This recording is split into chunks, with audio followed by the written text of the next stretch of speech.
I want you to imagine something. You wake up on Saturday morning. You want to go somewhere calm, comfortable, but 2 hours later, you're still scrolling through reviews, trying to answer one question. How does the place actually feel when I get there? Will it be loud, crowded, overwhelming, or calm enough to stay? For over 700,000 autistic people in the UK, this is not a Saturday inconvenience. It is every outing, every journey, and every decision. MindHaven exists to answer this question. This challenge became personal to me through my brother. He is a care worker supporting autistic people, and he told me something that I have never forgotten. The hardest part is not finding activities. It is finding places that feel safe. So we started listening, 15 interviews, 46 surveys, but the most important insight was this: people do not avoid places because they don't avoid them because they don't know what to expect. The real barrier is not access, it is unpredictability. There are thousands of apps, maps, reviews, listing, but none of them answer the simple question: how does this place actually feel when I get there? So we took responsibility to solve this challenge.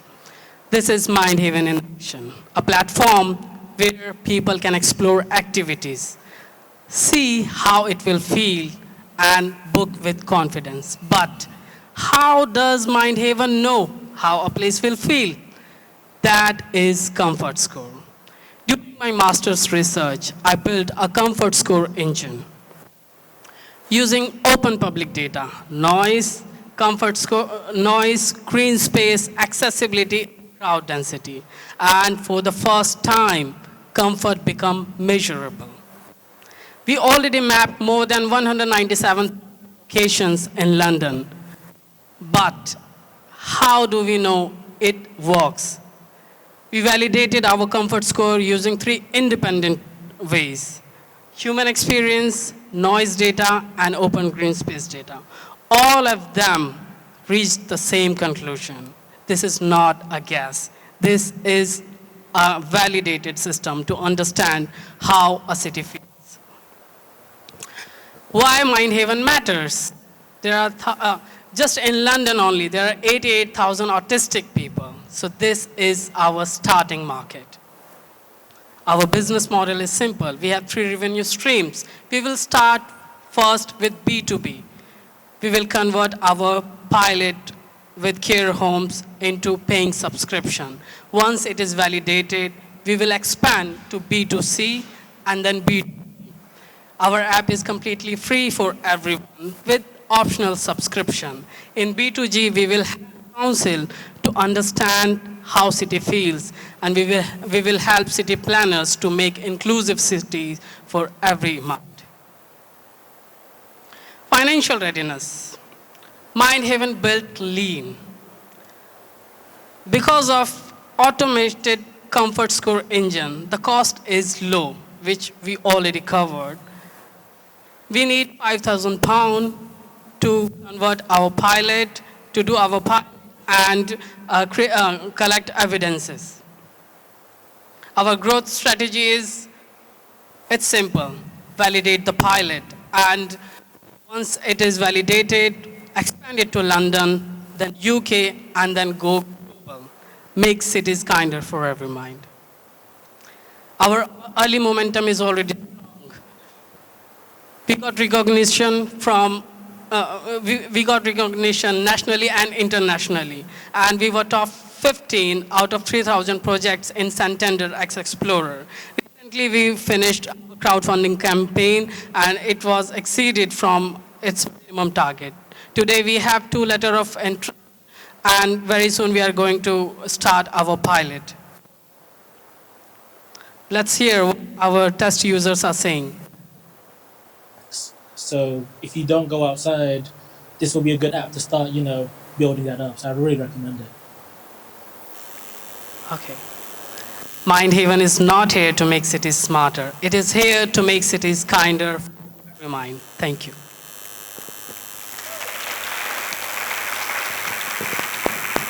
Congratulations, Sai. Well done. I invite judges to pose their questions. Anyone on this table? Moving on. Anyone on this table? Yes. Do the one that's working. Just looking right at the end there of all the people that had given you feedback, can I ask, were they responding to an actual working pilot, or were they just responding to your description of what the model will do?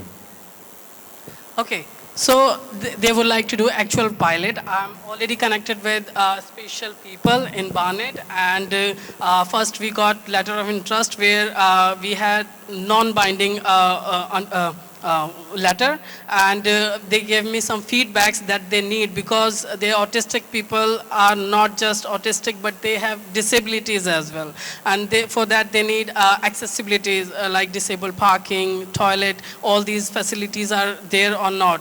If you can add this thing in your platform, it will give us more information, and it will be much easier for us. So I'm working on those things, and very soon we are planning to start the pilot. And can you walk me through the process? So you find, a particular location, and you assess it. You get all these different data points to create this comfort score, and I don't know, you have some human interaction as well with that. What's the process from getting a new location onto the platform? Okay, yeah, perfect. That's a very good question. For example, I started with London, and I'm using the same database. And for example, in UK, it is DEFRA database, and that give all the information about the noise. They are collecting noise from every roads and in the surrounding. Okay, so initially I focused only in London, and similarly we have NDVI database, which gives all the satellite imaging of vegetation, how green an area is. So during my master's study, I choose only 2 locations, Camden and Islington, and with 1212 venues. They were actual venues, and I had all the information using OpenStreetMap. I used accessibility data, green space data, and DEFRA I used for the noise data, and for the fourth parameter, crowd density. For the crowd density, because there is no exact way you can measure the crowd, but how I calculated, I measured, I counted the number of venues around it, how many cafes are there, pizza shops are there. If there are larger numbers, it is going to increase the number of people there. So this is the way I calculated the crowds. So all these things. And the same thing I can use in the UK and the Europe, because they use the same formatting for the data set. In case of US, they use different formats, but the process is same. So global expansion is easy for me, because it doesn't take some time. It's just a standardization of data. Thank you. Any more questions? Great presentation, thank you. Just so I can better understand, how many of your venues are indoor? I get all the outdoor ones, and when they're indoor, do neurodivergent people look for particular things?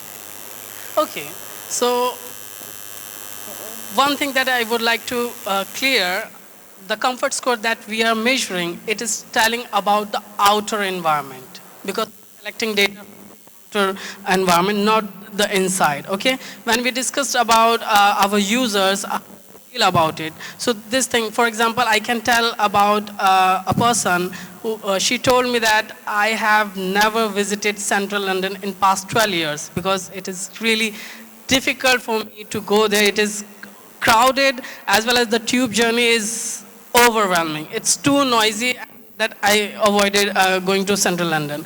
In terms of indoor noise, we don't have that data, but what we are planning for that, when we onboard our venue partners, then we will collect these informations as well. Because one most important thing that during my interview with one of the users was, they were like, sometimes I don't understand where is the entrance, how entrance looks like.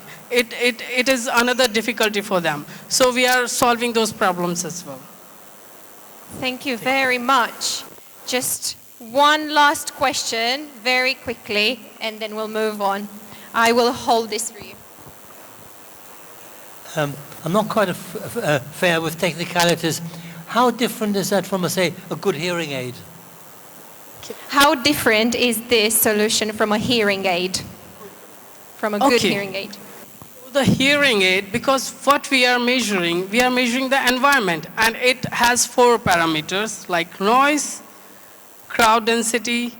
Because, not every autistic is same. Some has problem with noise, so they wear the defenders, noise defender. For them, they can go to noisy places if they have the sound defender. But for others, like some has problem with light as well. Some has problem with crowd as well. So earlier I was using 7 dimension instead of 4 that I did during my masters. So with hearing aids, if they are using sound defenders, then it can help them to avoid the noise.